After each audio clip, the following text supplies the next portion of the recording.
Greetings, dear ones. I am Kryon of Magnetic Service.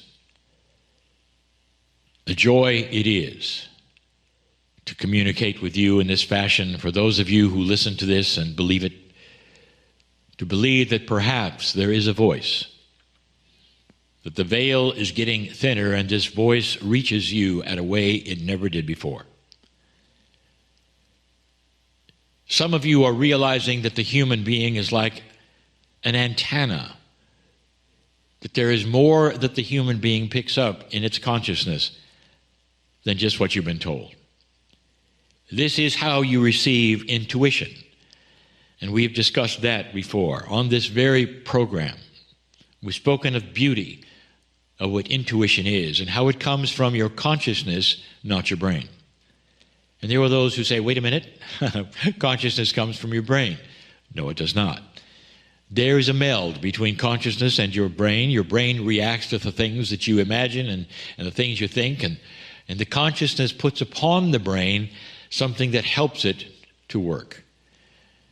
But if you ask so many who have been to the other side and back, perhaps in what you call near-death experiences, they will tell you that the brain ceased to function, the consciousness did not. It seemed to take over. When the brain was clinically dead, the consciousness gave wonderful information. Some were very close to the other side, where the consciousness was almost ready to explode into the soul energy, and they came back. This consciousness of yours, I will call soul consciousness, and it aligns itself to your body. The reason I am discussing this at this time, this is simply a reminder. And we haven't talked about your DNA, not your entire package of DNA, for some time. Let's review what humanity now understands in a nutshell, not scientifically, not medically, but just in summary and in a general way. What does this culture today called Earth know about your DNA? When the human genome first started to be discovered, there was a realization that it was like looking at galaxies within galaxies, that there was so much there, that there were those who would say it's going to take a lifetime to even reveal how much is there. Well, it didn't. They came up with clever methods of seeing DNA and starting to identify what is there. There were a lot of repetitions there that would then lead them to see what the repetitions produced. And that gave them this wonderful picture of what DNA was.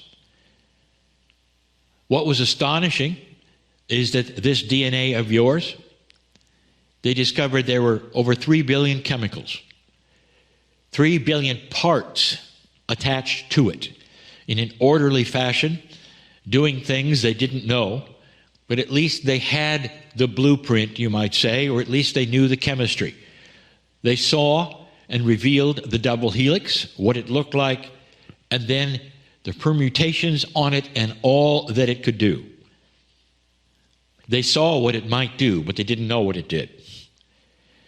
Now, this was exemplified by the results given shortly after the Human Genome Project, when they said, we have revealed the chemistry of DNA, over 3 billion parts, but we only know what approximately 3% of it actually does.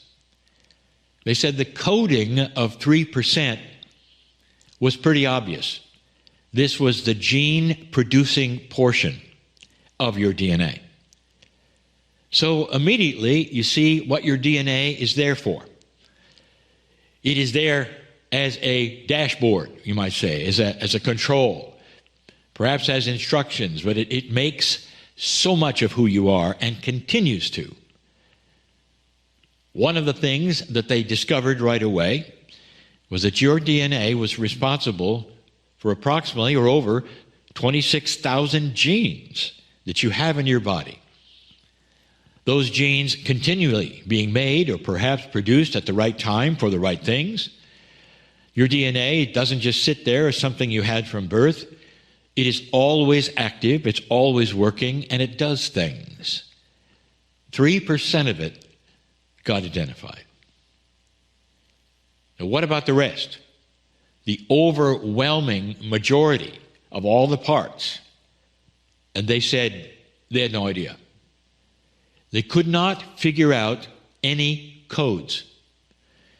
And therefore, it's so interesting. If you're a smart scientist and you can't figure out something, what do you normally say? Well, someday we will. Well, perhaps we just haven't arrived at code breaking yet. But instead, almost universally, they threw up their hands and they said, it's junk.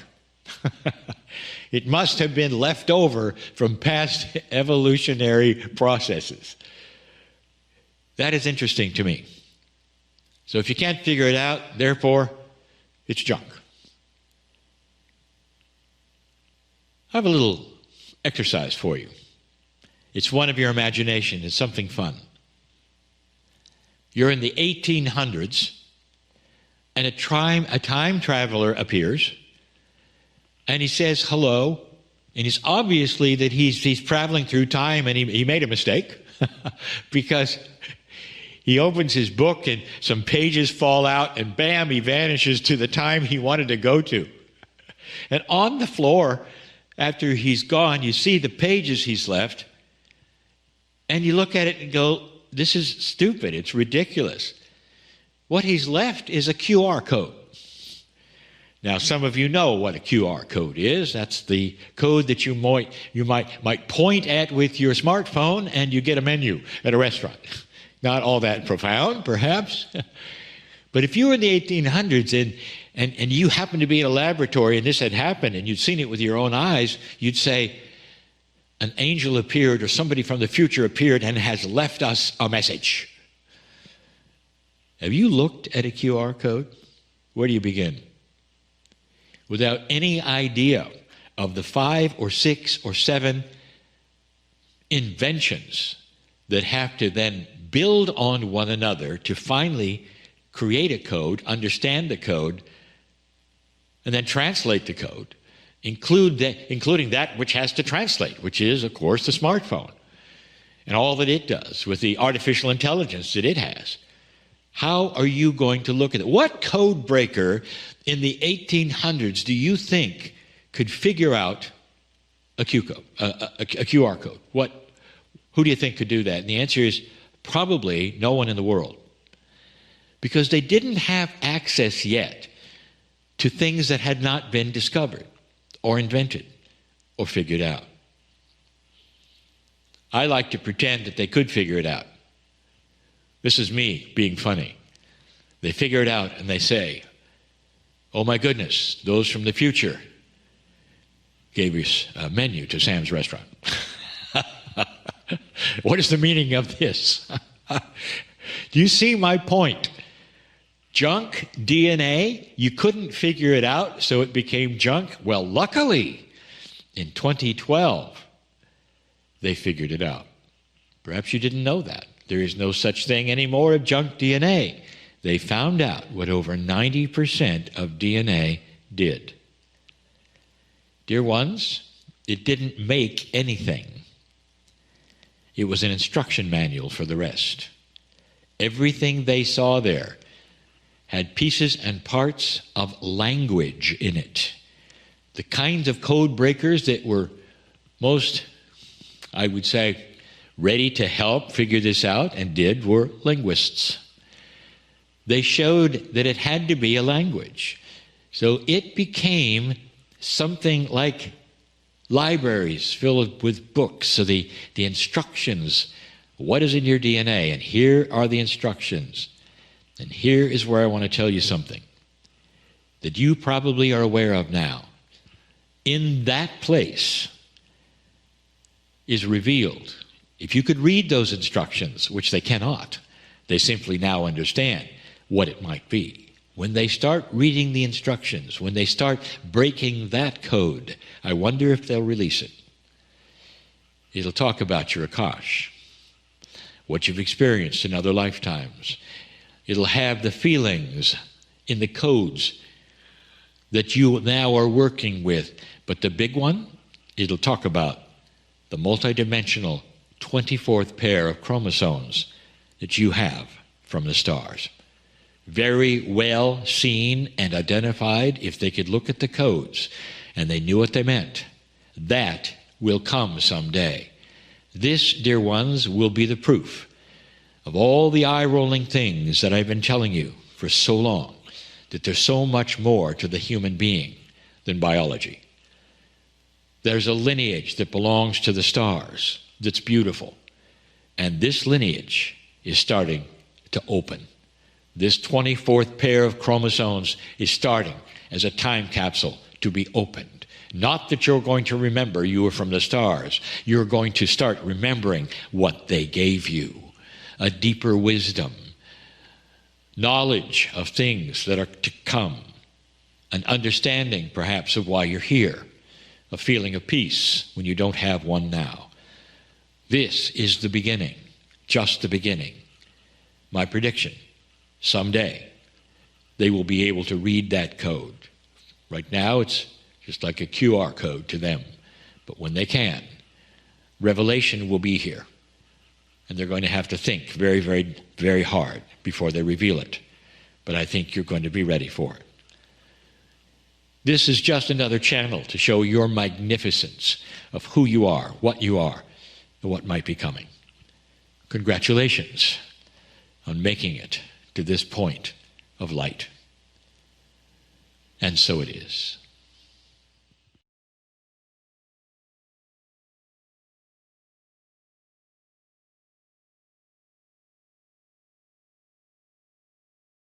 Greetings, dear ones. I am Kryon of Magnetic Service. This is the month that we're going to talk about something so familiar to so many, and especially something that is happening on the planet right now that is current. We told you that this month we are going to talk about fear, and perhaps in a different way than we have talked about it before. In 2021, again, I'll tell you, we did the 4 faces of fear, explaining to you some of those things which all of humanity has on a regular basis. And they've had the things that we talked about for eons. But suddenly we come across something a little different. The current fears, the ones that we're looking at that make no sense, the ones that are more germane to the culture, perhaps, that I am in, my partner's in. And that's what we speak about today. This may seem controversial to some of you, but it isn't. It's about fear. In this particular case, like so many of the other fears we have, these are programmed into you, sometimes from birth and sometimes from events. And it's the kind of thing that we'll call consensus reality. When you hear things a certain amount of time, whether they're correct or not correct, and they say to be afraid of them, you are. Last week we talked about that which makes no sense at all, the fear of God. Why would anyone fear the creative source that loves you beyond measure? And the answer is because there are so many of you who have grown up with doctrines that actually say to do that very thing. And after a while, hearing it for so long, that's where your mind goes. And you end up fearing that which is love. These are the kinds of things, dear ones, that will keep humanity in a box that they cannot escape from. They can't escape from it without someone saying, did you think perhaps it could be bigger? Or did you really analyze what they told you? And most of the time you don't. Now, this is, I would say to you, an attribute of the energy you've come out of. It's an energy that comes out of old energy thinking, three-dimensional living, and the way things have always been. Suddenly on this planet, there is a change. If you start to ask those who have channeled like this, and you go back to the indigenous and ask them about their wisdom and what the shamans will say, there begins to be something we'll call connecting the dots. And that connecting the dots brings you to this. Right now, you are here with an earth that is changing paradigms. Real paradigms. Paradigms of thinking. And if these paradigms are going to be changed and accurate, that means there's going to be a little bit of re-examination of what you've always felt was a truth. What I'm about to tell you may seem controversial to some, but don't let it be, please. Just listen. It's about fear. There will be those who wish to hold you back from light by the way they treat you, even in emergencies, where they handle you, even though you're in need. They will give you only what you need to know, perhaps, and then twist a little bit so you're afraid. Dear ones, this is the old way of things. This was always the way of things. It has to do with control of the population. It has to do with control of consciousness. And it's not conspiratorial. Look at it this way. It's just the way it is. It's just the way it's done. Because it's old energy. So let me ask you this. Have you seen any old energy paradigms in the emergency that you've just gone through on this planet? COVID. I sat with a group in Iceland when COVID first came. Sorrowful it was with the number of deaths that occurred. An emergency, indeed it was. But I told you when I sat with that group when it was first exposed, I told you this, that there would be those who make it more fearful than it even is. As awful as it was, and the deaths that were there, and as sorrowful as it was, rather than uplifting and help, you would have those who would take you down and make you even more afraid. I said these words back then.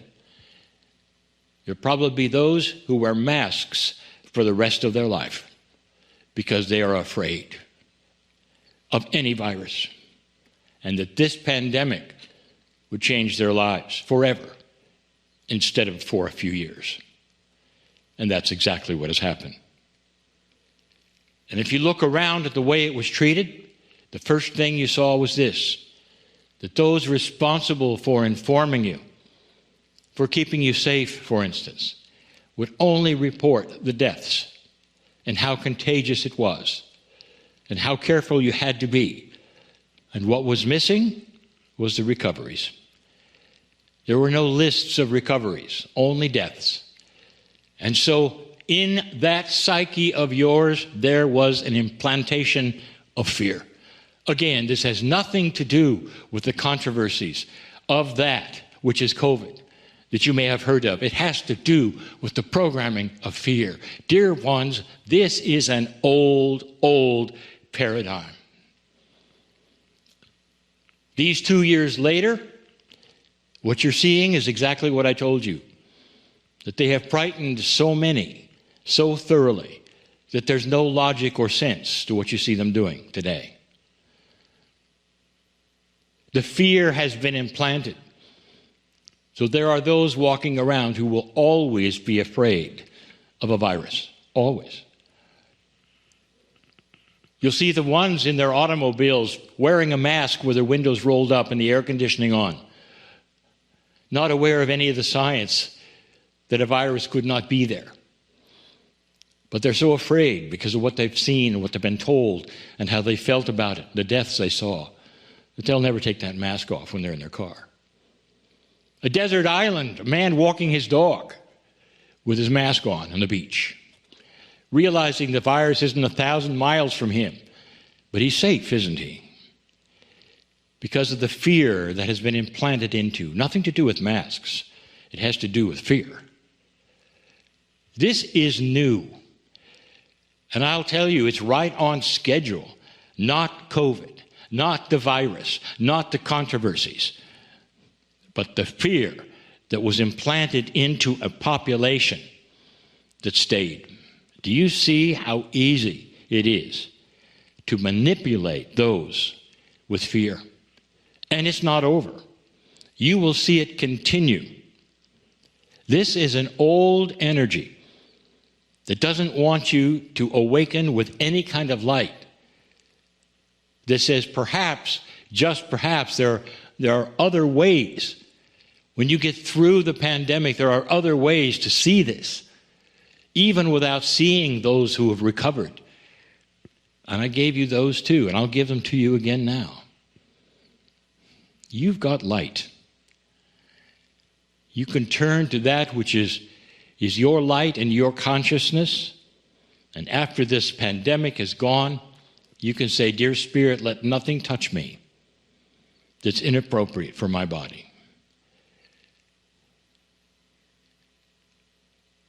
Let that which is my immune system be strengthened because of a higher consciousness that I have. And if that is something I should have, a virus in my body, let it be just like a cold or the flu, which you've had before. And then I recover. And then I move on." And that, dear one, is the common sense approach at this point in time, at the end of the pandemic, where you would not then be afraid for the rest of your life. And there are those who want you to be. Because if they can control your fear, then you will not have light. And I will tell you yet again, and as I had so many times, that the way you shut down light is by creating fear. There will still be those who want this to be controversial. You see, you mean those who told us this and that were not right? That is not what I'm telling you. I am saying to you that they used fear as the tool. And they could have used compassion. They could have had a compassion of kindness and accuracy in order to get through these things in a better way. Masks or no masks, it doesn't matter. They could have handled it differently. They handled it in an old paradigm method, which has made the planet afraid. If and when this happens again, I would hope that there would be light workers in places that would say, "Here's what is happening. Here's what you can do. Here are all the ones recovering. Here's the hope." So that you won't have the fear for the rest of your life. And as we said in Iceland, when this all started in the beginning of 2020, that there would be those afraid till their last breath. And there were, and there are. And it's not needed. It's not needed. How many of them were robbed of their light at that moment in time and still are, and walk around afraid? Viruses are alive. Dear ones, I've told you they have a consciousness, not like yours, but there is. There is a survival within a virus. Did you remember what I have told you before? That when your consciousness meets theirs, there are ways of mitigating them and reducing them to the attributes of a common cold, or perhaps a week or two of discomfort, and not death. That these things are controllable by consciousness, and it's been done over and over. There is so much more here than you were ever told. Don't be frightened of the biology out there when you have so many tools that can thwart them, mitigate them, make them like just a common cold or a flu, even though there are those who will tell you they're deadly, get away from them, and wear a mask for the rest of your life, no matter where you are. It's time to wake up and see that which is an agenda by those who would give you fear in so many layers, in so many reasons, in so many ways, so that you won't show your light. I warned you that there would come a time when the darkness would start to battle your very light. And sometimes they'll come at you in ways you don't expect. And they just did. Don't let this be controversial. Just listen to me and understand. Don't let anybody make you afraid. It's not worth losing your light. The God that created you knows your name and created light in you, which can then just expand so much. Now that you're through this, let the light shine. Let the light shine. And so it is.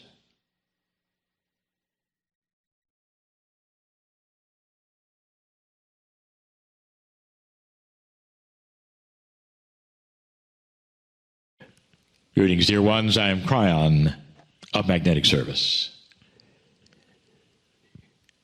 This entire month, the subject of the channelings is about timing. We started last week this entire series talking about the planet. Now we get into something a little more esoteric, and then next week, a little more personal. These are things that I have told you in passing before, in other channels, perhaps with other subjects. We did a channel regarding past lives, and in that we discussed some of the things I'm going to tell you today, but not all of them. We're going to talk about the timing of your incarnations. Yes, there is. We discussed at one time before the actual process of your coming and going. This has been a subject of so much interest to so many of you. Until we get to that place that is very nonlinear and very unhuman-like, when we tell you that you've chosen your family and you get together as a group and choose what you're going to do next, and some of it is seemingly what you would never choose if you were here. That tells you what the mind of God is like. It tells you what happens on the other side of the veil that you don't have here. It tells you who you really are when you're not here. Again, dear ones, when you're on the other side of the veil, there is a mastery that occurs that is dynamically related to your lives on the planet. And that has to do with timing. What happens here in this lifetime will often determine the timing of the next. So let me explain. You come into the planet, you live many lives, and at some point in time, many of you start to awaken as an old soul. Not all of you, but many of you. And this is simply because you have spent so much time on the planet cumulatively that it starts to then mature you when you get back. So indeed, there are things you remember very vividly from lifetime to lifetime. And part of that remembrance, perhaps, is being here and knowing what to expect. When you first arrive, you don't know what to expect. You spend several lifetimes learning how Earth works. You do. And as you then come back and you come back and you come back, what you carry in with you is almost like a remembrance of being human. Not the particulars, not the gender, not really. But you have a comfortable spot of being human, whereas the first time you arrived, you had to get used to it. The second time, a little more. And the third time, begin to say, okay, that's who I am. That's all figuratively, not in your mind as a human. But that's what you see as you look backwards and you see these lives and what they meant. But now I'm talking to old souls in general. I'm talking to those who have been here over and over and over and over. So let's say, as an awakening old soul, you have made some choices in this life. And they're choices that you never made in other lives. They're unusual. Perhaps they go even against your culture. Perhaps you have awakened and stepped out of the things that your parents told you should be in. Perhaps that your friends also looked the other way as you stepped out into that which is a belief system which you know carries more love and compassion and understanding and maturity and enlightenment than where you were before. And let's say that happened. And if it did, that puts you perhaps in a place where your life changes dramatically. Perhaps it even ripped you out of what you learned to do or did half your life or most of your life, and you find yourself now doing something completely different. I speak of my partner. That's exactly what happened to him. He did the reverse of what his family wanted, the reverse of what his friends wanted, even those in his business wanted. And he turned his back figuratively on an old energy where most of them were, and walked into a place where they almost all of them, looked the other way. To such a degree that he had to learn that they had passed on, months after they had passed on. That's how removed they were, by choice, from his choice. And many of you are the same way. Now let's say that happens to you. And you go to the other side when you pass over, as they say. And on the other side, can you see how that might change what you do next? Now, pay attention, because this violates the rules of everything you've been told about the timing of reincarnation. Let's say at that moment that you move to the other side of the veil and you're in that beautiful soul energy, and you look back upon the planet, and let's say you see something that's happening and you realize that in 20 years you're supposed to be part of it. Would that affect how quickly you reincarnate? And the answer is yes, and you come back in less than 3 months.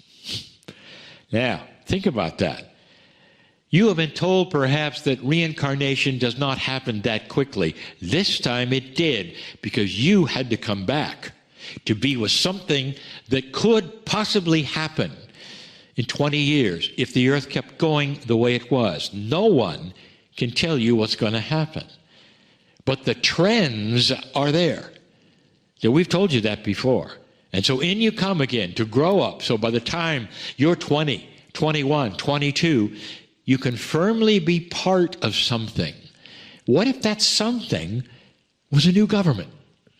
What if that something was new healing modalities that you were perfectly fit for? Think about that. Now, let's do the reverse. Let's say that you pass over as an old soul, and you are there looking at what's going on, and you realize that there is a partnership that you had enjoyed all of your life or some of your life, but it was profound. It was an old soul partnership.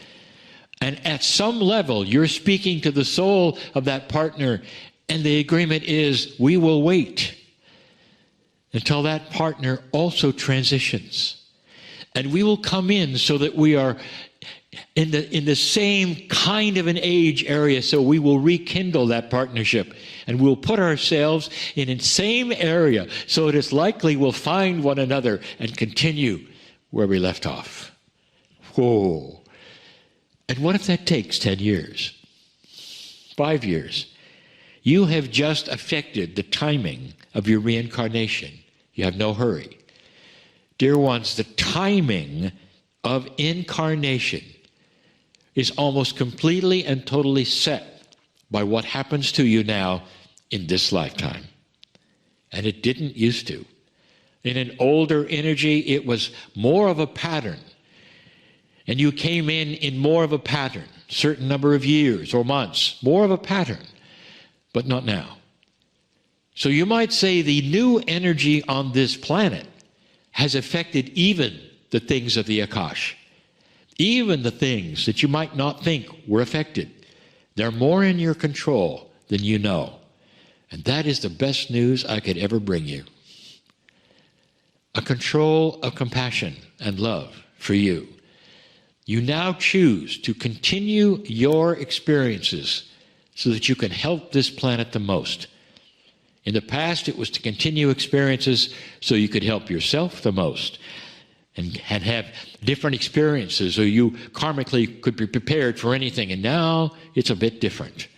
You are in love with this planet, and I am in love with you. Dear ones, for what you do, for what you're going through, for what you will do, on the future that we see on this planet that is light and bright, more so than you even think. I'm in Kryon in love with humanity. I've said that. Believe it.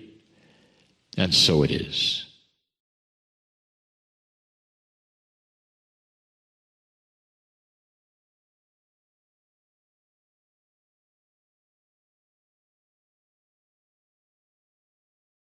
Greetings, dear ones. I am Kryon of Magnetic Service. There are so many of you who have asked the question, how much influence do I have? And so many of you are asking about yourselves, not just the planet. Some who are esoteric thinkers say this: how much influence can I have as an old soul about the baggage I came in with? This is a subject, and it's all about what some are calling the Akash. If you've not heard this before, it's a very popular subject these days, and even psychologists are beginning to realize that you come in with certain kinds of influences that are seeming to be baked into your consciousness, that they didn't come from anything you experienced on the planet. Somehow your personality comes in a certain way, and then it's also shaped by what you experience. If you're an esoteric thinker, if you believe perhaps in past lives, like 2/3 of the world does, you realize that there is a system called the Akashic Record. What happens in certain past lives seems to then come in with you, and there's a reason. Some have called it karma, and we have told you before that this is something in this new energy that we've asked you to drop completely. It's no longer needed. But you still have that which is the Akash. And the Akash is what you have experienced in past lives that comes in with you. In the past, this has a reason, so that you will then settle it, or perhaps act on it, or do something different to dismiss it. That has been the thinking, and it's been for centuries. This has started to shift and change.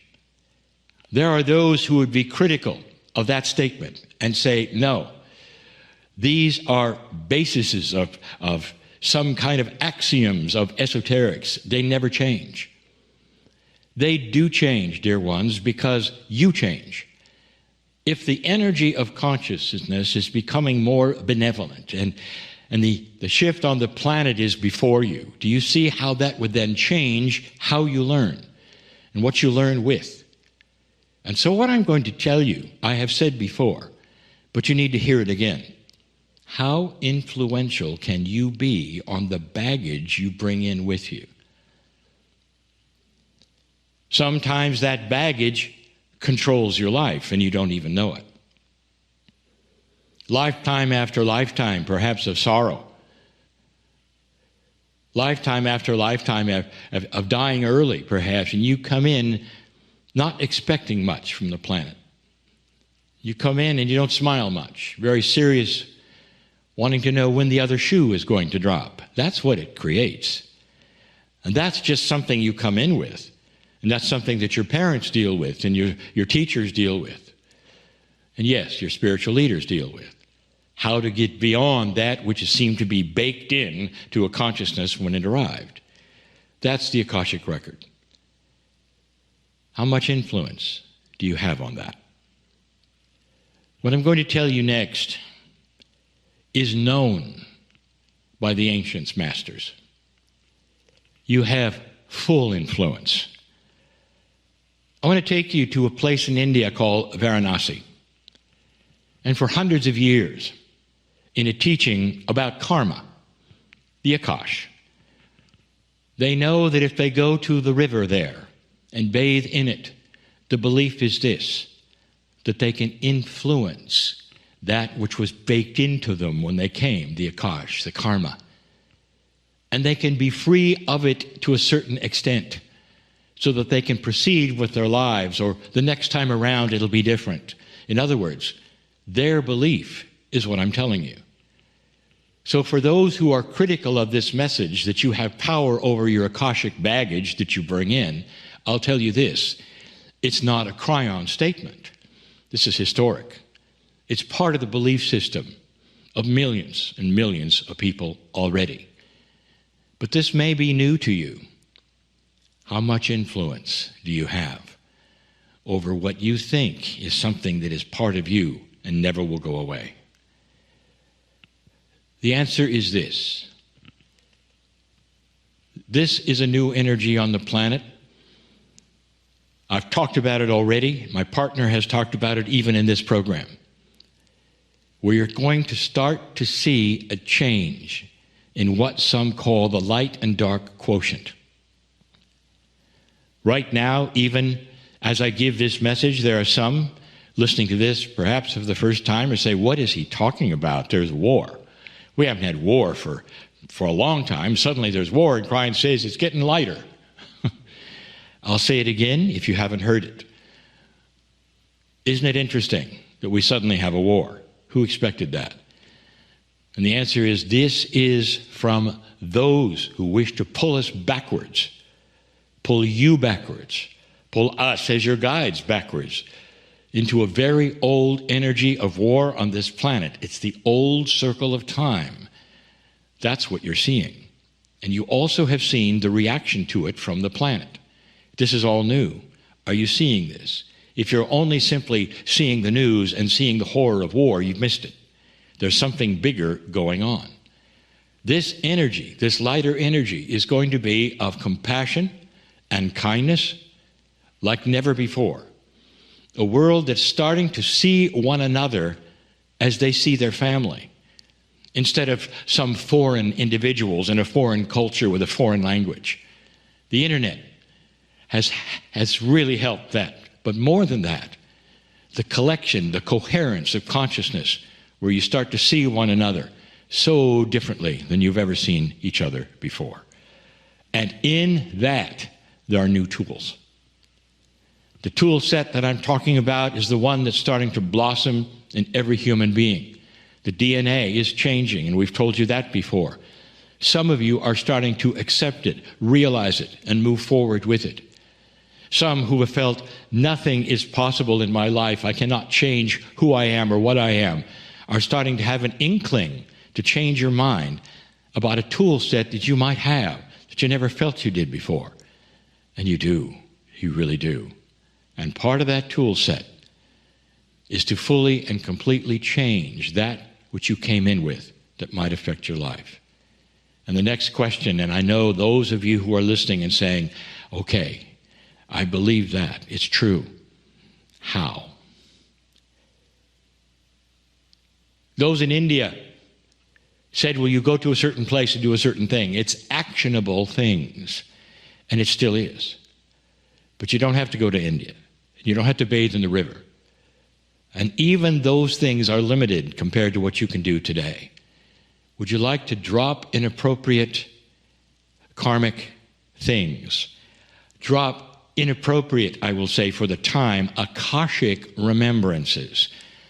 We have given you examples of this. The Circle of 12 has done the same thing. But I'll tell you this, there is so much power in intent. If you're really interested, you can start that process. Your intent to do so is seen as permission for you to change that was inside your DNA. That's where it's kept. I've told you that. Did you know that pieces and part of your DNA come with you from past lives, carrying certain things, the Akashic record for one? What do you do? Dear Spirit, I have intent to drop these things that I don't need anymore in this lifetime. Can you say that? Dear Spirit, right now, I am dropping those things that do not propel me into kindness and compassion and keep me from joy and peace. Dear Spirit, I am in charge of my own biology. My soul and I together drop the inappropriate things that would get in the way of peace, joy, compassion, and happiness, or the rest of my life. I now have that power, that ability, and I'm doing that in front of all who wish to watch. I am changing my DNA. And with that, I proclaim a new lightness of spirit, a new kind of kindness for myself, which will occur. One where I can look at myself in the mirror and say, I am indeed beautiful in the eyes of all that is, because I have God inside, because I no longer have a stone to carry around or pull me backwards. I am that I am. That is your power today. An empowerment that we are telling you is new and different and belongs to you. That is your lineage. That is why you came. Congratulations, dear ones, on what you are becoming. And so it is.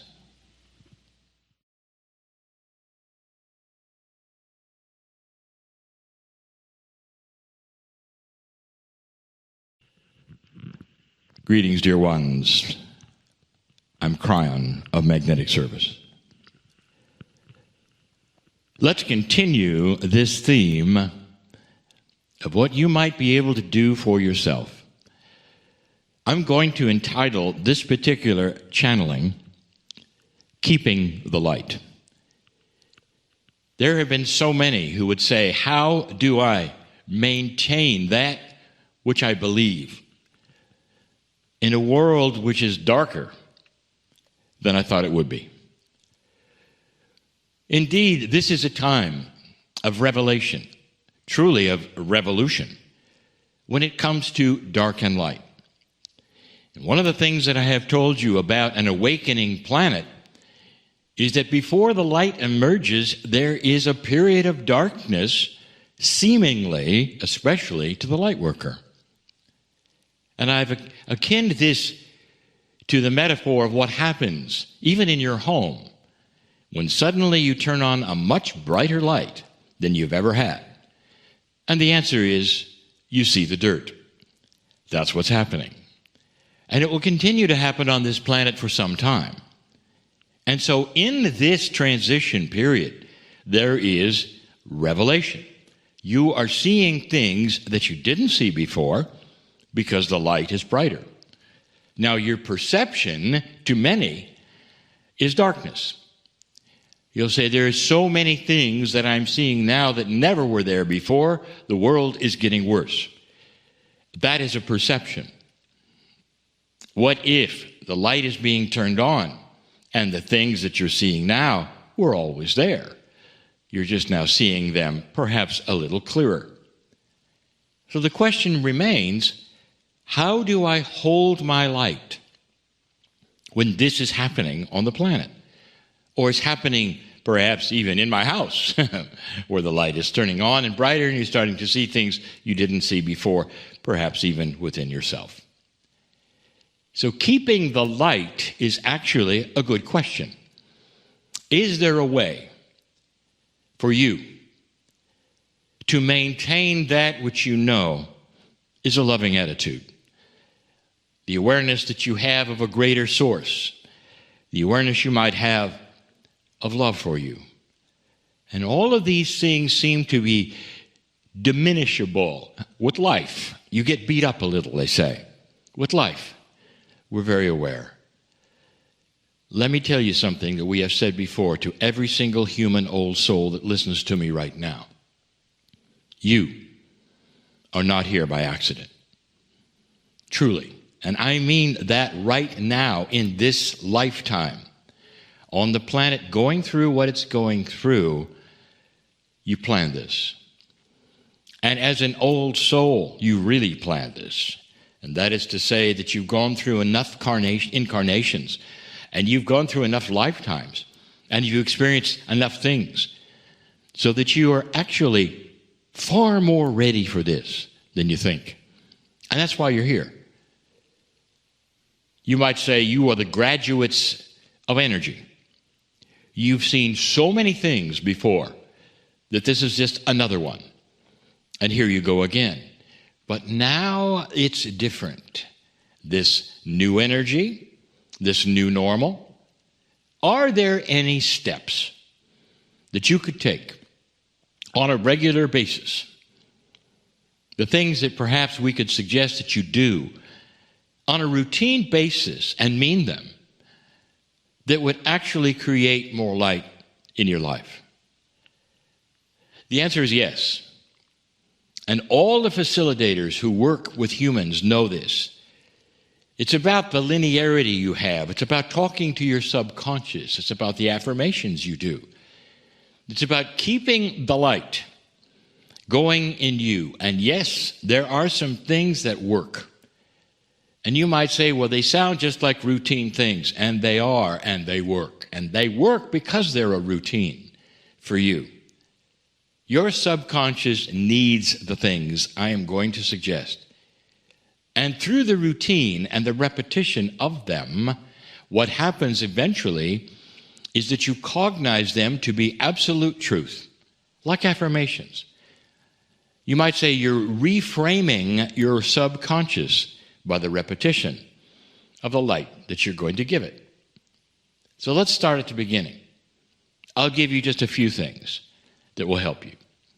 Number one, when you get up in the morning, whether you're alone, whether you're with a partner, when you put your feet on the floor and swing them around from where you're sleeping, wherever it is, as soon as your feet hit the floor, a routine.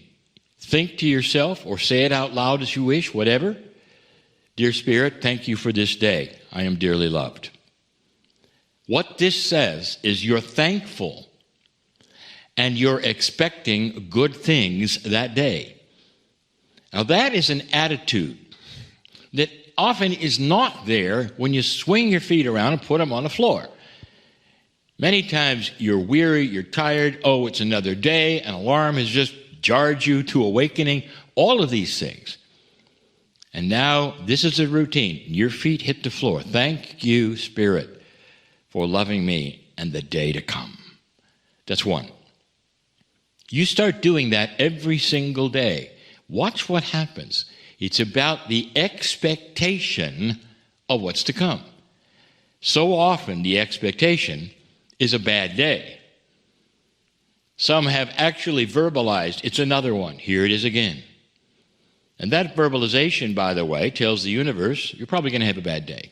Because that's what you're verbalizing. You must enjoy it. Again, you attract what you think. You attract what you say.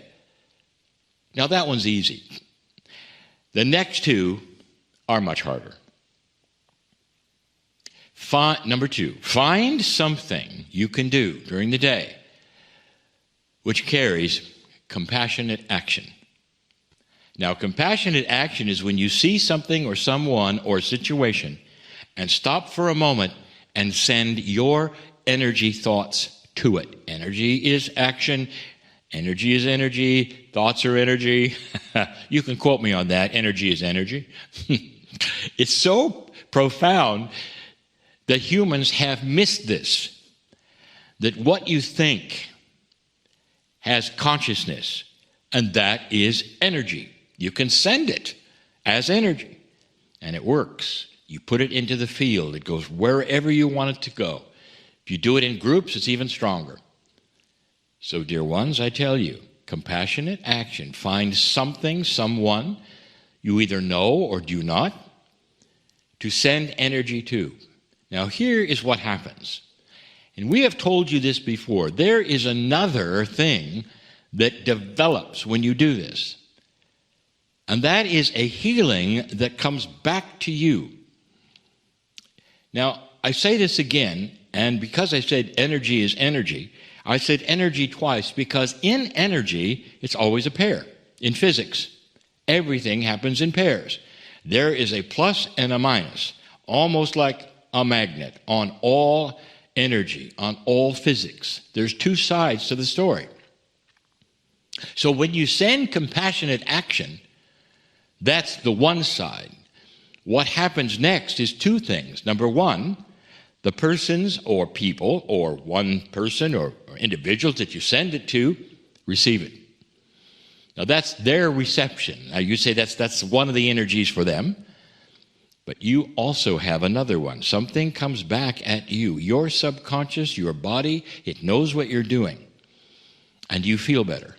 Some of you, this is a healing experience. To send compassion and love and healing to another starts to heal yourself. That is, I'll call it the physics of consciousness. How do you like that so far? Is that too technical for any of you? When you send compassion, you receive something back. I'll tell you that someday there will be a formula for it, because there'll be a recognition of the physics of consciousness, measurable, even the polarity of it and what happens to those who receive it. That is how profound this is for you to do. That's number two. Number three, it's hard. I've saved the hardest one for last. Some part of the day, you must find some way to laugh. And I don't mean pretend to. There's got to be something that's funny. And if you don't have anything that's joyful and funny in your home, in your life, in your work, then go find it. There are things that have made you laugh in the past. Go find it. It's a funny drawing. It's a cartoon. It's a joke. It's something perhaps on your media. You find it and laugh. Dear ones, this is critical. You must develop joy in some way, even a fraction of it every day. Even in the midst of your depression. I told you this was hard. Find something you can smile at, even if you don't have the guffaw of a laugh. Find something that amuses you, that you can go back and chuckle at and say, this is really funny. Remind yourself perhaps of a funny time. This is really funny. Or perhaps you'll have help from a partner who says, remember the time when you did this or that? And you laugh and says, yes, I do. Dear ones, these are the three things that I guarantee will create life every single day that has light. Light every single day, maintaining, keeping that light. That's what this is about. And this is what will happen. Now, I didn't even mention the affirmations, did I? That's another graduate area if you want to start affirming who you are and perhaps what you believe.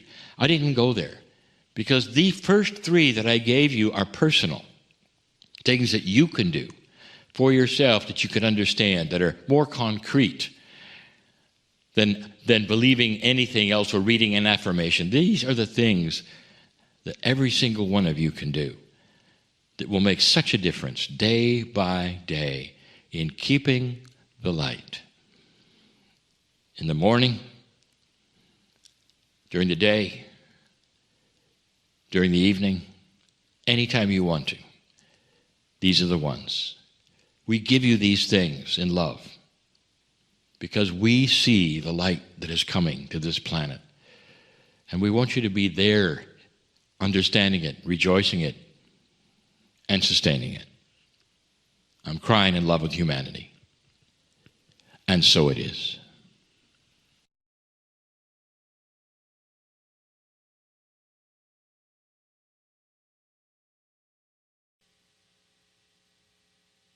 Greetings, dear ones. I am Kryon of Magnetic Service. All these messages, the last 3 of this month, all about love. And this one as well. This time I bring you a perception that perhaps you're not truly aware of. It is all about love. It's a beautiful, beautiful love. And yet so many of you miss it. You don't understand it. It's even controversial, even in metaphysical circles, because the idea that I'm going to present yet again, as I have had many times, doesn't truly get understood. You are a singular, 3-dimensional being. And what this means is that you tend to think in a singular way. There's one of these, there's one of those. Nothing is ever the same. There are no duplicates truly of humans or any of these things, that everything is unique and everything is individual and everything is whole the way it is. What if that was not so?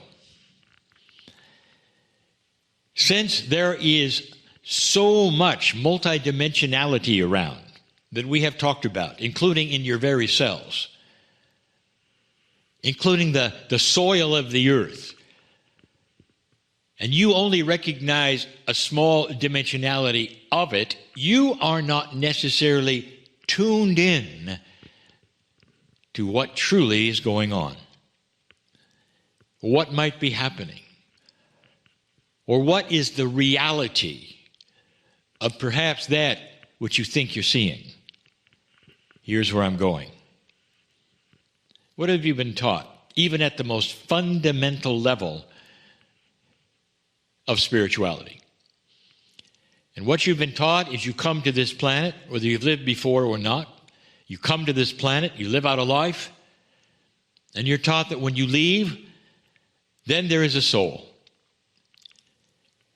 And it's separate. And we have told you this before, that you have been taught that your soul is somewhere else. You visit it, you come from it or go to it. But there are very few who will tell you that your soul comes with you. And we have told you that, even this month, that your soul is with you. But there's more. We talked about something in the past called soul sharing. And this is confusing, because people will say, wait a minute, my soul is precious, it's mine, it has my name on it, so I'm not going to let anybody else share my soul. And I say, how 3-dimensional of you, because when you get to the other side and realize that your soul is shared with every other soul of the universe, you'll have a good laugh. There is a way that your soul can also be shared with so many other souls in certain ways that are so beautiful, so beautiful. I'm going to take you back to the wind of birth. We've given this before. You're sitting there at some level with the souls of your parents, and you say, I'm coming in now, I've chose you, you're already on the planet, and I'm talking to your souls, and I'm going to go in just as we planned I would. Now you get into that other messy, if you'd say, proposition that you chose your parents, and you would say, no, I didn't. I never would have chosen those parents, some of you. You say, that's ridiculous. I'm not going to believe that, Kryon, because I know myself. I would not have chosen that abuse. I would not have. What if you were their teacher? What if they were new old souls and you're an old soul? Big difference. In other words, what if you came in on purpose? Not just to learn something for you, but for them. Did you ever think of that? There is a system here of helping one another. That's why you pre-plan some of these instances, such as those who will be with your birth. Now, if you plan this with your parents, let's say parents, brothers, sisters, do you think it ends there? What about when they leave? And this is where it gets good. Here is what happens. I have told you many times, but there are those hearing this for the first time.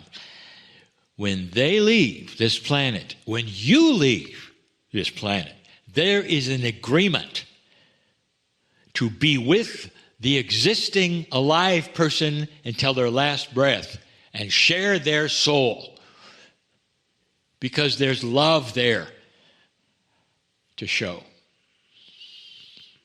What if you've had truly a horrible experience with your parents? What if there was abuse? What if they were unkind? What if you got out of your house as soon as you could? You realize that when they pass over the veil, none of that passes with them. That was their free choice. That was their learning. And suddenly, they're sharing your soul, but they know everything. They know what was perceived, unperceived. They know what they did, all of these things. And now it's time for them to love you. What if you had wonderful parents and you really missed them? Now, I'm speaking of parents who have passed, and this is so you'll get ready for all of those who perhaps will experience this. And you will miss them greatly. You may have a funeral for them or whatever is your culture, and they're gone. And there's grieving because of that. What if they were just beautiful, best friends? This is their opportunity to continue the love affair. Do you see where I'm going with this? There is a kind of love that is not really, truly been taught to you. My partner was born to his parents when they were older. They were gone. They were gone way too early in his life. He didn't get to know them as best friends, not really. So as he was beginning his 30s, they were gone. And yet, today, as a senior, he still feels them. It's not a memory. Dear ones, you can still smell them in certain cases. Are you aware of that? There is something there. Sometimes he'll feel his father in the room saying, "Good job, my son." Now that could be in the imagination, but it isn't. The souls of those parents have been with him in some form, sharing his experience, looking at him, helping him, loving him. I speak right now to those of you who have lost children. There is a grieving time. And when that is appropriately past, there's still memories and tears. But what if I told you those children have an agreement to be with you all of your life? To love you as a soul-sharing child who has come and said, "I am with you till the end. Mom, Dad, I know what happened, but I'm still here.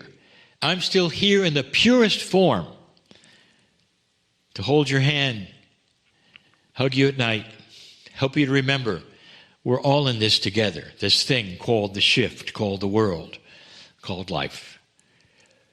The love doesn't stop. What a system. The love doesn't stop. We've even told you this is true with your pets who you've lost and the animals you've lost. We told you this years ago, that they want to continue the love affair, but instead of sharing your soul, they come back. They show themselves, asking you to find them and continue the love affair. That's the power of love. Oh, can it really get any better than that? The systems put in place by the Creator, whose essence is love, those systems feature love. They don't feature punishment. They feature love. And there are so many aspects of this to lift you up when you're not feeling like you could be lifted, to take you out of depression when you don't think you can, to give you hope when nobody's around and you think you're alone, because nobody told you that this is the truth.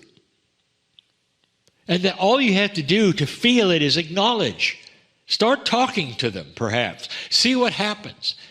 When you start having dialogues with those you've loved and lost, and you start understanding it's more than just psychology, that there is something more at the cellular level that's going on. They're still here. And to make this even better, when you look at those around you who you love, all of them, that you're invested in emotionally and love, all of them, you can look them in the eye and say, I'm not leaving you. Physically, perhaps, but I'll be there all the time, looking at you, loving you like I always have, and being a partner of a different kind, a partner that loves you, ready to help you, and sometimes you'll be able to hear me and feel me. That is the system in place. You're staying with those you love. And they will do the same. This is a little reported system that comes with those who can understand more than they did before. As that which is the consciousness of humanity starts to raise, become more enlightened, and we can teach these more, I would say, advanced ideas about who you are when you're here, when you're not here, when you're gone, and a system that is beautiful beyond words, that rings with the love of God. A system created for you so you'll never be alone or have a reason to be sorrowful. There's so much more here. Dear ones, I am in love with all of you. And so it is.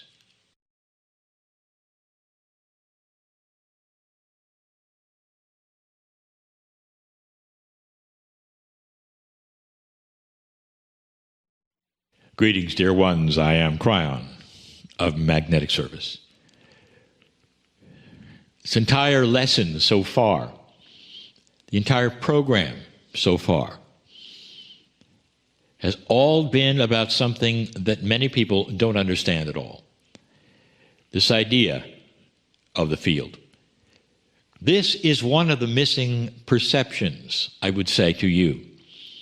A paradigm that people don't actually believe in, that exists and has always existed. It has a name, but so many of you watching this now who call yourselves healers and intuitives, this is what it is. You know it. So often the healer will go in front of a person and get the intuition.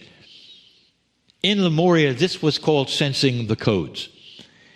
The codes simply were an intuitive idea that that person had, represented in Lemuria because there was no written language there. There were codes instead. You might say a code is like the kanji, the language perhaps of some of the Asians that will have this, and it's a conceptual language. One symbol means many things. It's like that. And that's what they had in Lemuria. So don't confuse this with something you have to know about codes. You have it already. It's the thought group of the group, or a thought group of an individual that is before you. Walked into a room, have you, where somebody was arguing? Did you feel the codes? That was the intuitive code that was being transmitted to you, to the room, to whatever that was hanging in the air when you walked in. So many of you know this. You felt it. Now reverse this. Have you felt the code of love around certain people, perhaps, or situations? When you go into a meeting where many people are praying for others or There's something compassionate happening, and you're celebrating. It's thick. You know it is. It goes right to your heart, and you feel it instantly. This is similar to all the overlapping circles that the Star Mother was drawing around these young teenagers to show them a principle. You're all connected. There are so many perceptions that you are now starting to understand and learn more about. It's the reason that I have asked for this class to be taught, so that it will have reasons and perceptions that you can now identify, understand, expect, and use. I'll give you one now. Here's something unexpected that again calls upon the linearity of the human being. The linearity gets in trouble with you, with everything around it, because this is your reality, a linear reality. You go from A to B, and then from B to A. The idea you could be in B and A at the same time is not in your, I would say, ideas or reality or thoughts or belief. But actually, here's what I'll tell you. When you think about B, you're already there. Then you take your body there. Dear ones, there's something in your society, in the healing, I would say, department, that I want to clear up. There are so many of you who have gone through amazing, miraculous healings. And these healings, sometimes books are written about. These healings often deal with one of the most pervasive and awful things happening to your culture, cancer. But when you receive that healing, and you see that the remission is there, you're always told, well, you better check it. You better check it, because you know it comes back, don't you? What kind of a healing is that? Is that a healing, or is it a temporary healing, or is it a semi-healing? I'd like to tell you something. Your society affects your subconscious. You may have a complete healing, but your society tells you it isn't. And that is then absorbed by your subconscious. It tells you it isn't. Therefore, you got to be watchful, because it's coming back. Now, you can do all the tests you want to, and I'm not here telling you not to. But I'm telling you this, what do you expect? A healing can be absolute, and the disease knows it can't revisit you again. It can't, because you told it to go away. Or because there was that magic, that you might call it, of spontaneous remission, or a healer helped you. Or perhaps there was chemistry and a healer, whatever scenario, and you got rid of it. Here is the paradigm shift. Get to a place where you know it's not coming back. Do you understand this? This is a shift of ideas. It's a rewriting and reframing of the subconscious that always tells you, well, yeah, but that's just for now. And it'll come later. You know it's coming back, don't you? Well, what if it isn't? This is a rewrite of a linearity. The way you learned it, the way medicine works, has nothing to do with the magic of a real healing that you deserve, that you got, or you may get. You hearing me? Some of you are sitting here wishing you had this healing. What if I told you? It's in the field. Claim it. Go there. Do it. It's for you, dear ones. It's for all of you. The field is like that. You can sense things before they happen. Even the outcomes of certain things you're not certain of or aware of. And here's why. Because the potential of the outcome is already realized at some way and being celebrated. Now, that's not telling the future. That's just tuning in to the highest potential that is there. Imagine something beautiful happens. You're hoping it will. Please, God, let this happen. You're hoping it will. Something beautiful happens. And the potential is so great for that beauty to happen that it's already being celebrated in that which is the potential, and you pick it up in the field, and that actually enhances what's going to happen. It's like a circle of potential reality being realized. I just gave you multidimensional talk. Was it confusing? Perceptions, paradigms, get out of linearity and start to expect wonderful things that others tell you, that can't happen. And then you know you're thinking it correctly. When enough people object to what you say may happen or what's going to happen to you, when they start objecting a lot, you know you're on the right track. Because they are linear. And you've just put one foot in a multidimensional paradigm. You might want to listen to this channel again. There's lots of concepts, a lot of sentences that string together that you don't expect in that way. Here's the bottom line. All of you are involved in the shift. A beautiful change in perspective and paradigm. That's why you're here, watching this particular show, this particular Circle of 12 event. I am Kryon, in love with you all. And so it is.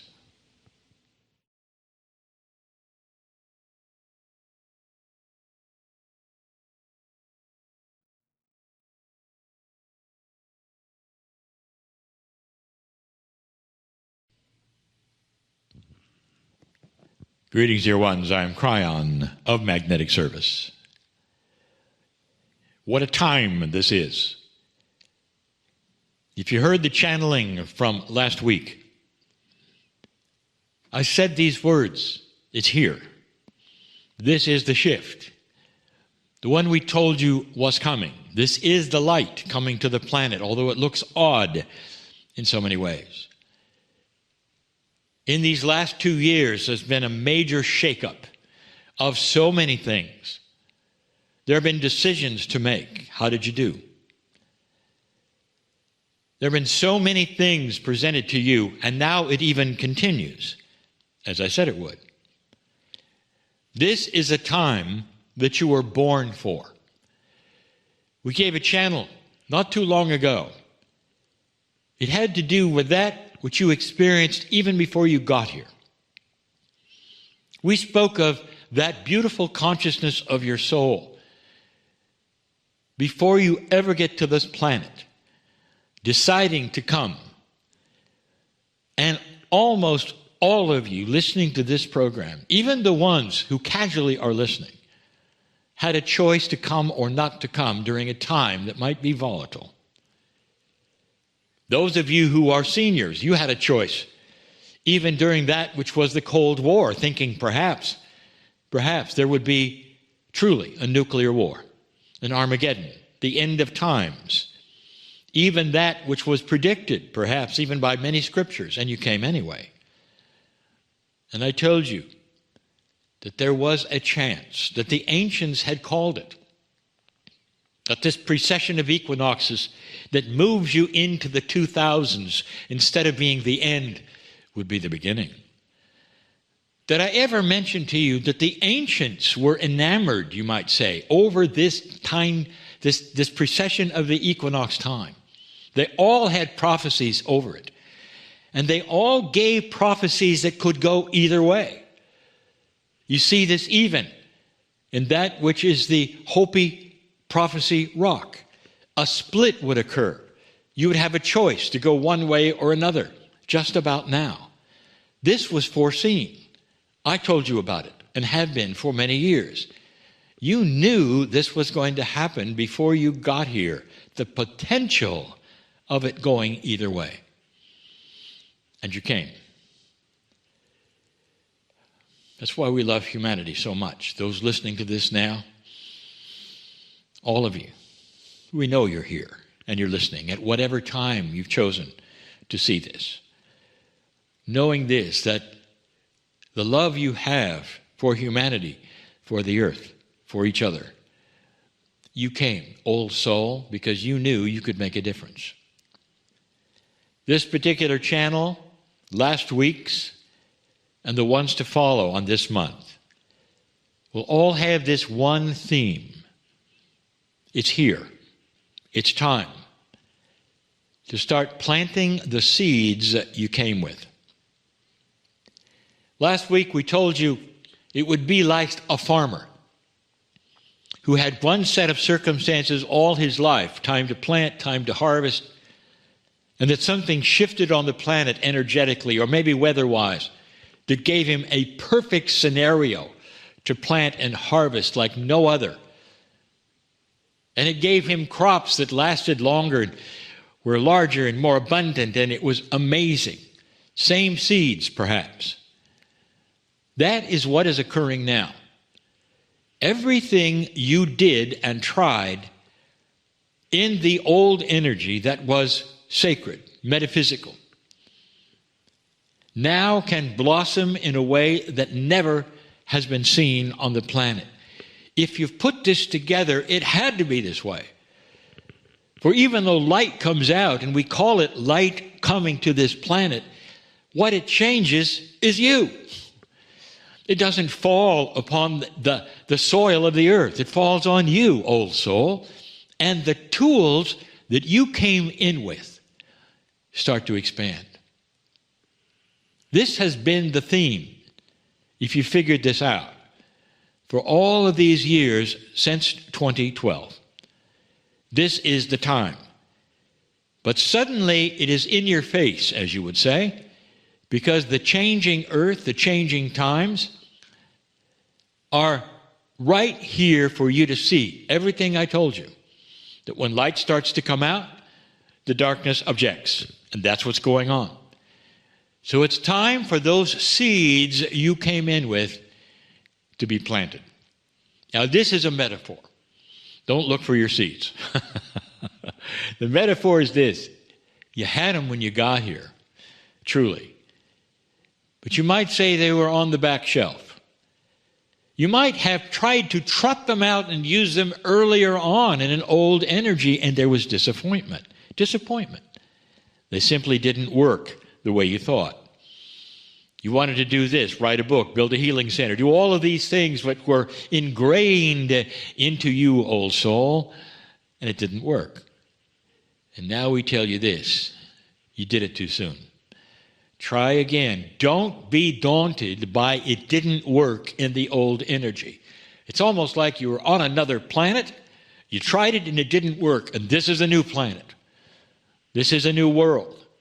This is one where the light is starting to come out and manifest itself right in the pockets of the old souls who are currently listening.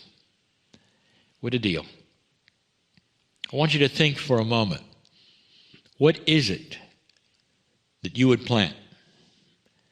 There are many kinds of things. For yourself, perhaps. For others, perhaps. I will give you an axiom. The seeds of spirit are not things. They are concepts. So every seed that you carry, every one that you carry, that metaphor, the thing that you have that you can then plant and manifest on this planet, is a concept. Now, some of these concepts are personal. But in planting the personal seeds, they harvest for the world. Let me explain that yet again. When you change, the things around you change. It's the example we have given many times of how the field works. What you have that changes in you affects everyone. And it's not just perhaps those around you in your family or your partnerships or your businesses. These things that you have, that you place upon yourselves and develop yourselves, go into a field that literally surrounds the planet. You might say that individually, you change something which is much, much greater and bigger. Individually, the drops in the ocean, they change what the ocean is. If you think about how many drops there are, the salinity of them or whatever, It happened many times for them to be what they are, but each single drop made a difference. It's different with the field because certain kinds of drops affect the field in a greater way than others. For instance, you'll say, well, there are those putting anger in the field. Yes, there are. And there are those putting compassion and kindness in the field. Yes, there are. So here's what I'll tell you that has been told to you over and over. One is greatly more powerful than the other. One is an emotion. The other one is magnificence. Can you guess which is which? It's time for you to plant something. Let me make a suggestion on what it might be. Each one of you are magnificent. Each one of you carry the attributes of mastery. What would it be like for you and the planet if you took out those seeds of mastery and planted them right now? And here's what you can think to yourself, or here's what you can conceive of. You can conceptualize this. The seeds are of your own mastery. I have defined what is involved in this. You think differently. You act differently. You're more mature. Things in your life start to change. You're more relaxed. And you start to plant those seeds right now. And you see yourself pushing them into the ground, covering them with dirt, watering them, and the sun is out now in a way it never has been before, and you start to see results almost immediately. The harvest happens simultaneously with the planting. That is extremely multidimensional. No time is involved, and immediately you start seeing the results in your own life. You've taken an action that you conceived of, mastery. What happens with mastery? Mastery is a slow development inside you of your magnificence. And you start to feel it. It comes through intuition, changes in the way that you see others, the changes on how you act when certain things take place, and what you see that you wish to do that might be different from last year or even last week. That's mastery. And what happens next is the start of something grand. As you begin to harvest that energy that you have planted, that you brought with you for this time, right now, when the light is starting to come out, that energy goes everywhere. It's designed to, dear ones, those seeds, those metaphoric, multidimensional seeds of mastery, they zing out of the ground and they go into the field, they go around the world, and it makes a difference. It makes a difference. This is the invitation for you right now, to conceptualize, taking something that came with you, that you know you brought. This is the seed of magnificence, of mastery. And you decide, I'm going to plant it now. See yourself pushing it into the ground, covering it with the soil, watering it, and up starts coming something beautiful. Perhaps the first thing you hear is music. Maybe you feel the benevolence of your guides hugging you and the kindness pouring into your heart, perhaps that you've needed all along. And you start feeling a change in you, in your body, in how you think. Welcome to the shift. Welcome to the change I told you about that you came here for. You're the ones. It's here, it's time. You're the ones. This is why I told my partner to start this show. It's for the time. This particular streaming episode, all of this, designed for you.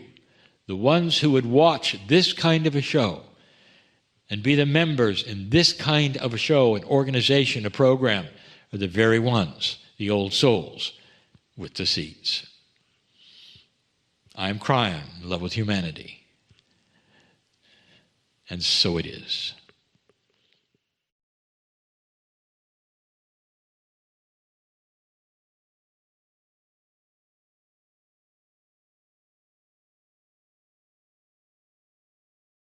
Greetings, dear ones. I am Kryon of Magnetic Service. I'd like a discussion on something that you have grown up with, oh metaphysical one who is interested in higher vibration, higher consciousness. The discussion is this. I want to talk about those who wish to raise their vibration. And I want to redefine vibration. Perhaps all of your lives, or as long as you have been interested in these esoteric things, you have heard the words vibration. And you've heard it in so many contexts. There's going to be a higher vibration of consciousness on the planet, they say. There's a higher vibration of thinking, they say. The planet will vibrate higher, they say. And the they has even been me. So many times I will use that expression because it's the one you relate to. What if I told you that none of that was correct? Not really. How something moves back and forth and vibrates truly has nothing to do with how elegant and loving they are. It is just an expression. The other thing you see is that if something is higher, it's better. For instance, sound, higher, better, really? But that's how you perceive it. If it's really good, you can't hear it. Only dogs can. I'm just showing you how you've used this terminology in an interesting way. Light. If it vibrates high enough or changes its waveform, it becomes invisible, or only certain creatures can see it. A vibrating sound or a light is not necessarily all that great.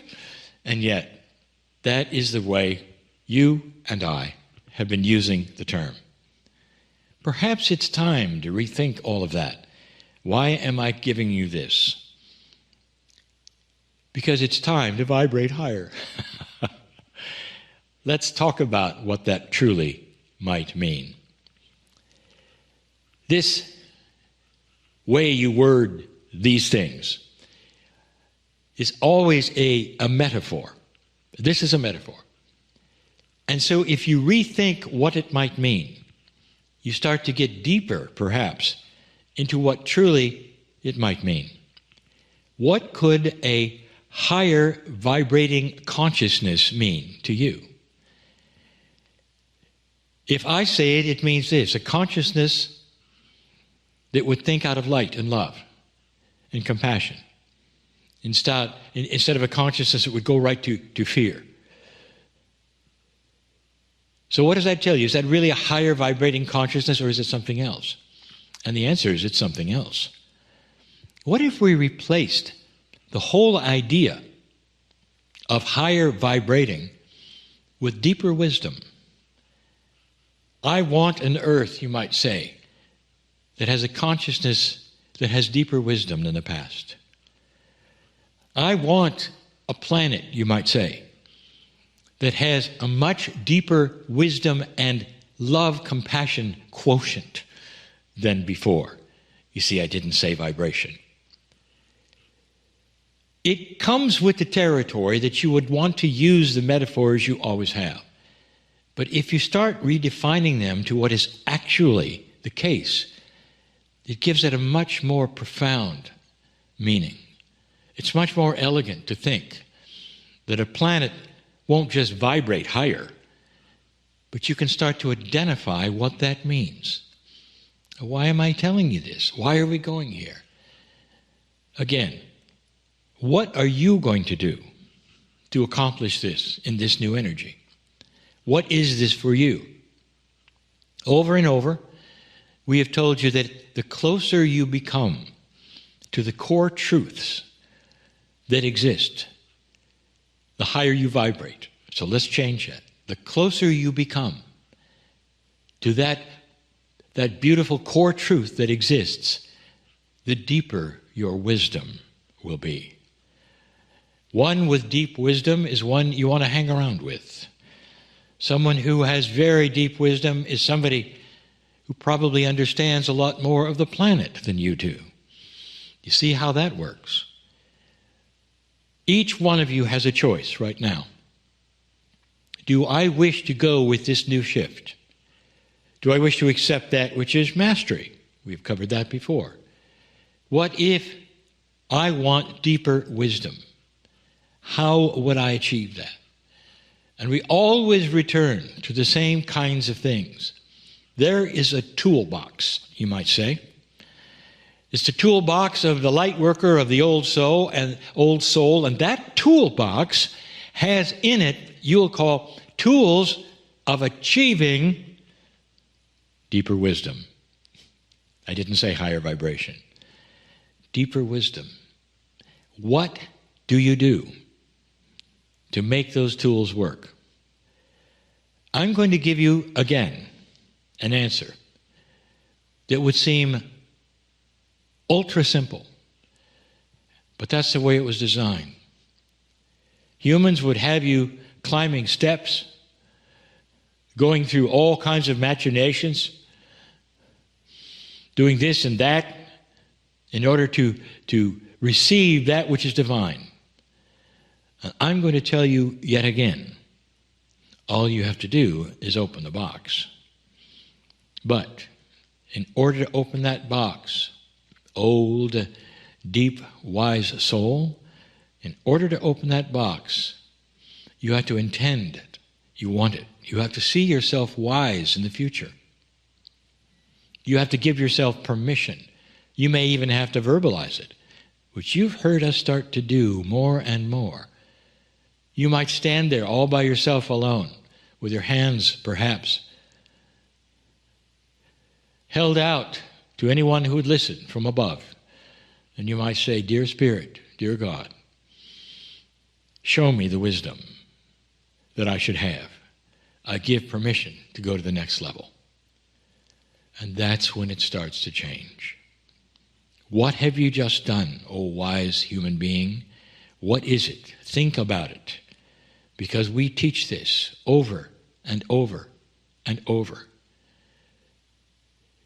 You have free choice to go any way you want, to the light, to the dark. You do. But when you face off with your soul, with spirit, and say, "Show me a better way." When you face off, you might say, with yourself, "Let me open the box where the solutions are. Show me the next level. I want deeper wisdom. Show me where it is, where to go. Push and pull me with my intuition so that I'll do the correct things, dear Spirit." That is when the wisdom starts to show up. That's when someday somebody will look at you and say, "You know, I think you're vibrating higher." You see what we're doing today, a play on words, but we're defining what it means, what it truly means. Much, much more elegant than simply something vibrating at a certain level. So what does the wise old soul bring to the planet? Oh, how about peace on earth? Wise human beings don't repeat what doesn't work. Dysfunctional human beings do. Wise societies don't return and return and return to the things that make no difference and never worked in the past. Elegant, wise societies, they move on. I'll tell you, I have seen this. This is what is happening on the planet slowly, that some of you are not even realizing is happening. Starting to become wise in what you want and how to achieve it, instead of going back and repeating a history that didn't achieve it. That's wisdom. You might say, if enough old souls do this, the whole entire planet may be wiser. And then there will be those who say, well, yes, it's vibrating at a higher level. Wisdom is the key. Wisdom gives you better choices. Wisdom is what you're asking for. Dear Spirit, give me the wisdom to know what I should do. How about that one? Dear Spirit, give me the wisdom to know which choice right now to make or what I should do in this situation. And if I don't get it, then push me there. You have just given permission, with your free choice, for a whole bank of angelic beings and guides to surround you and help you with the next step you make. You see where I'm going? That is vibrating higher. Wise old soul, I am in love with you, with all of you, because you now understand that there's value in this, that this perhaps is wisdom speaking. I'll leave that to you. And so it is.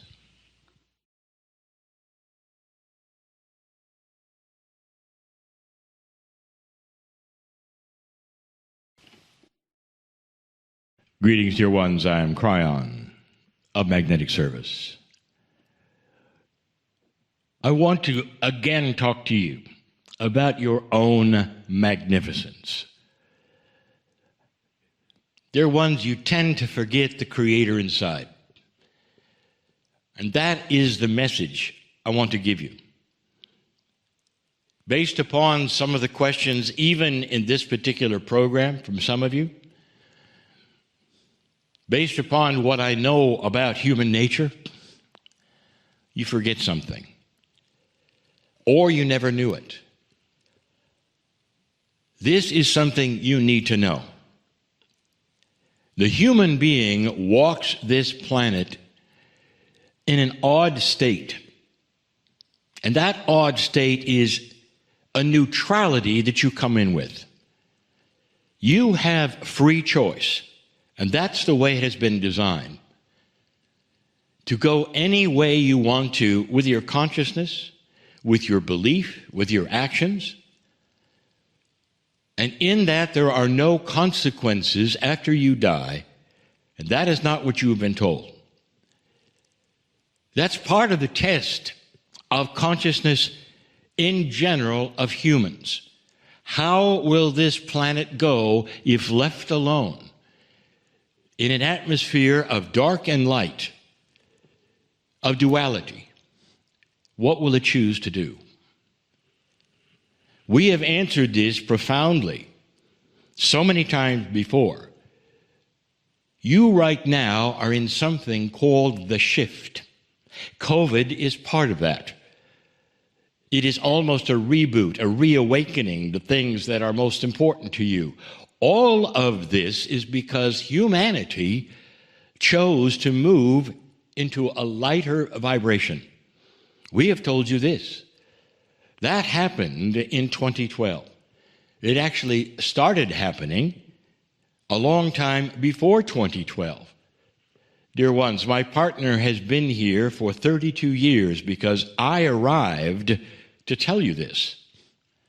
I told you about the magnetic grid changing because of this. It needed to be part of a new consciousness because you're all related to the earth, to the magnetics of the planet, to the sentience of the planet, to Mother Earth itself. And consciousness was beginning to shift. The old darkness of the old ages was starting to diminish. New thoughts were starting to occur of higher integrity, of how you treat each other, of what you really truly want as a society, and the end of war. All of these things incrementally starting to change. You got to see it many years ago. I came in right at that juncture where the Berlin Wall fell down. If anybody put these things together, they would see why I have come. To guide you into a higher vibration. That's why I'm here. To tell you things you need to know about that. That's why I'm here. The first one I want to tell you is this, that as you increase your awareness of all of these esoteric things, as you perhaps even participate in the Circle of 12, as you start to cognize or believe or know or see some of the things that we're telling you, that you start to understand more about and bring to yourself, as you do that, something happens.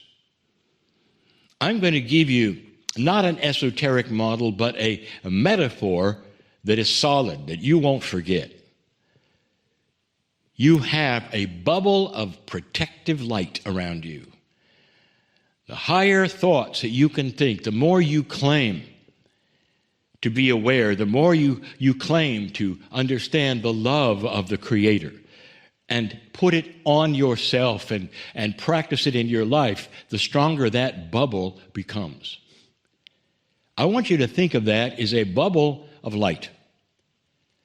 And as you walk from place to place, dark things bounce off that bubble.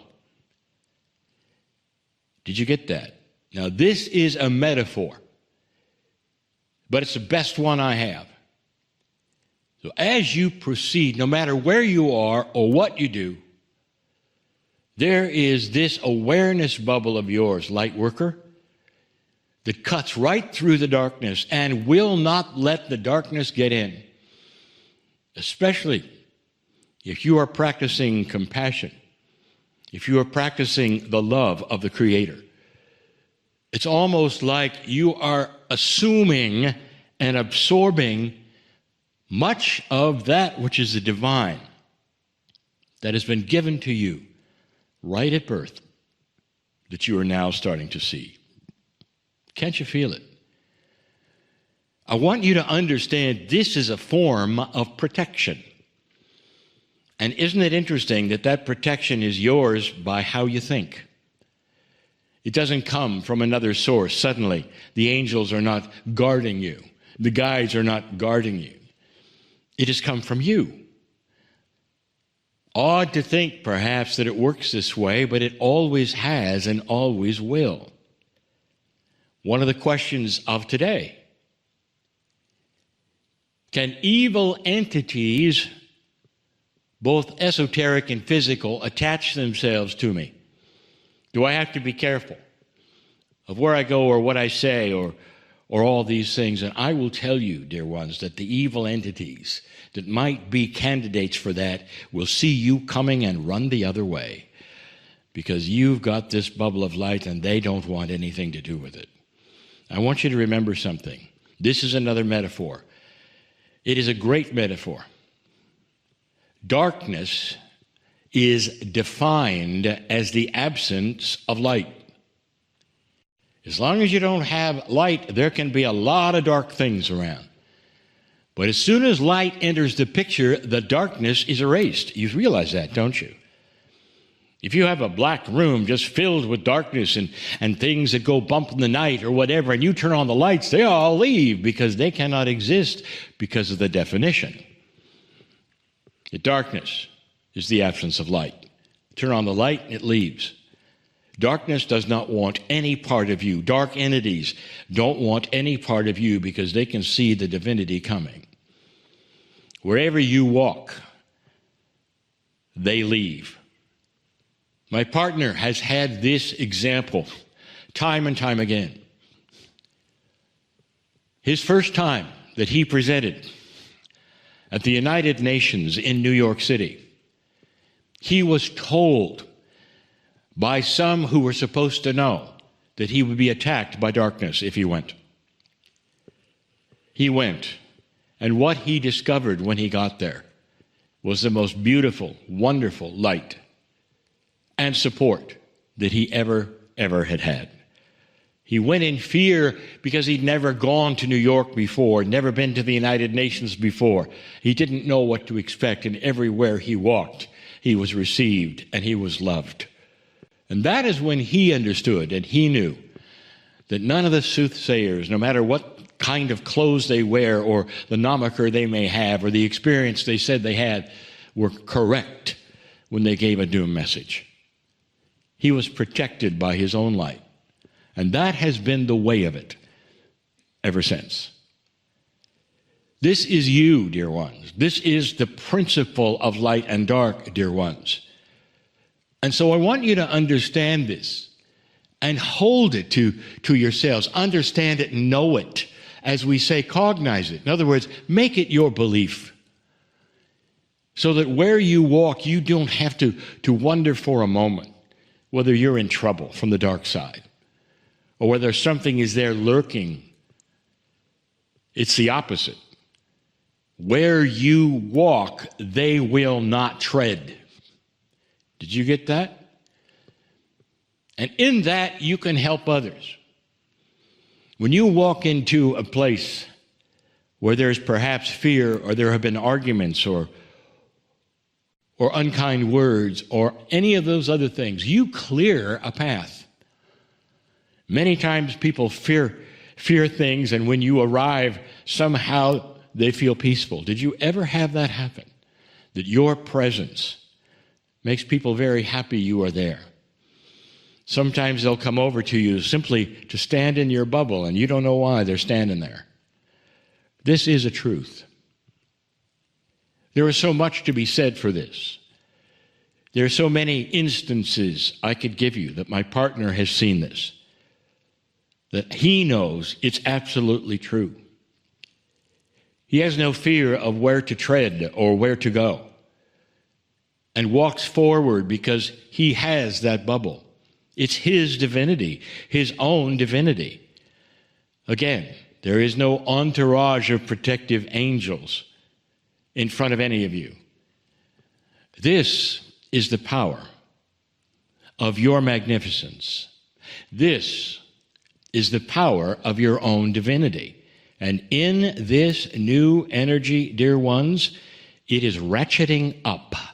In other words, it is more profound today than it ever was before, because the energy on this planet at the moment is that which promotes and cooperates with light. You're going to see some things in this year of revelation, and you're going to wonder, why is it that so many dominoes are falling so quickly, whereas in the past they never did? And now you know. I just gave you an answer for something that may occur in your future. And you will start to see what my partner has been saying all along. This is not your grandfather's world. This is different. And some of the things that are being portrayed on this planet right now are part of your grandfather's world. And they will not last. And they will be shocked when they find that out. This, dear ones, is a new age. It's an age of enlightenment, a promise where light is starting to win. Be part of that. Understand it. Thank you for so many bubbles of light who are listening to this and watching this. Bless you for understanding that you are more than you think, that you belong to something far greater than you ever thought. I am crying in love with humanity. And so it is.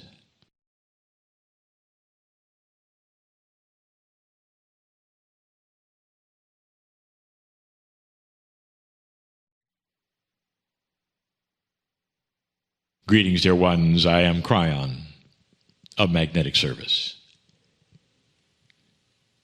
The series for this month, perhaps my favorite so far, is called The Love Connection. This is the second of 4 small channelings regarding love. Dear ones, I could tell you so many things about that which you call love, and none of them would carry the impact, the strength, the enormity, the splendor of truly what it means. Let me give you a hint.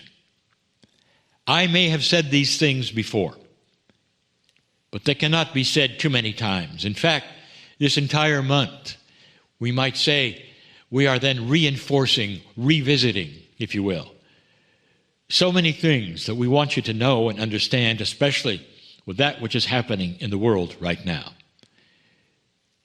The hint that I wanted to give you is that if you looked at all of the things that might pass between the other side of the veil and the one you're on when you're born, and there are many, We've told you about some of them: joy, laughter.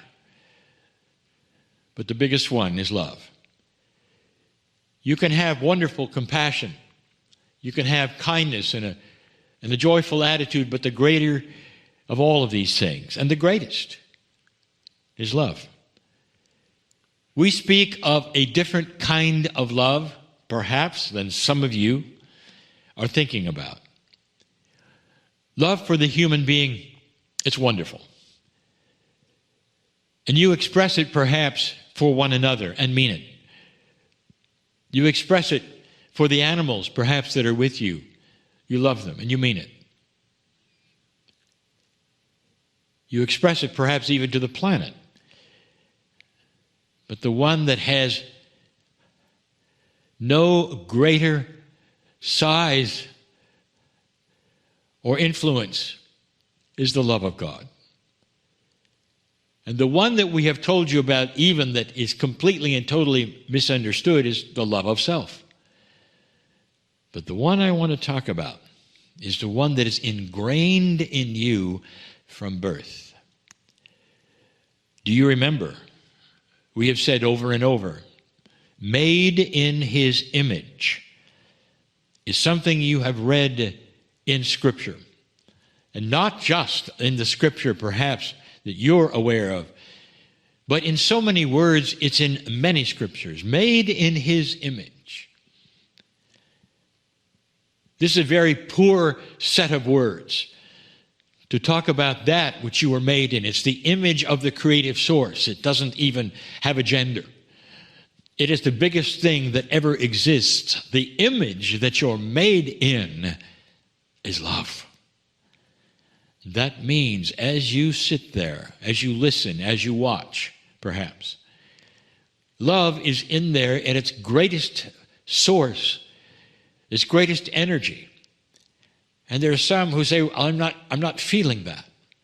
There are many who are born, and as we have said even on this program, you've had love talked out of you because no one showed it to you.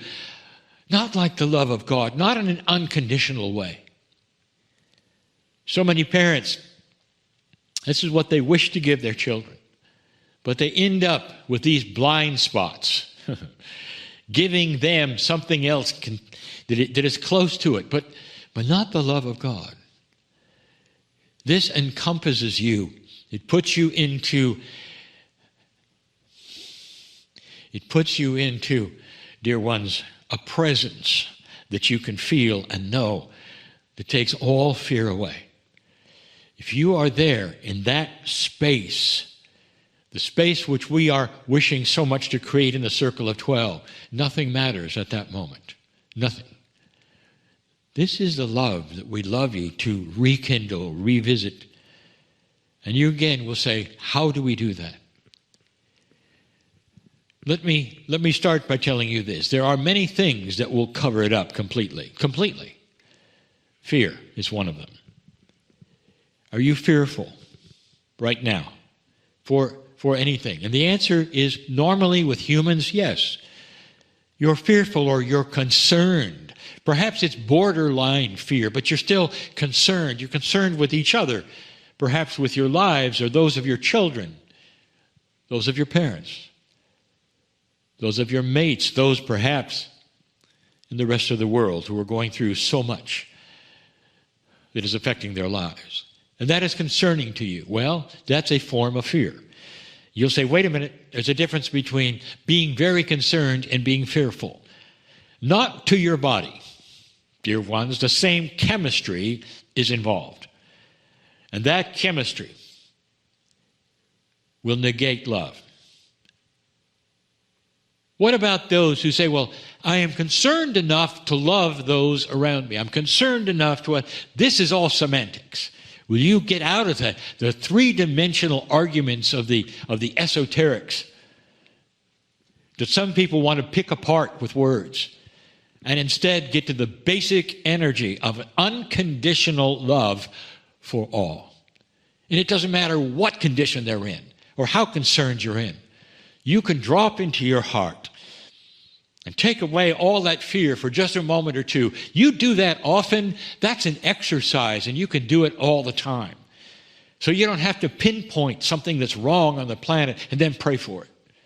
You don't have to be concerned or fearful for someone else and then pray for it.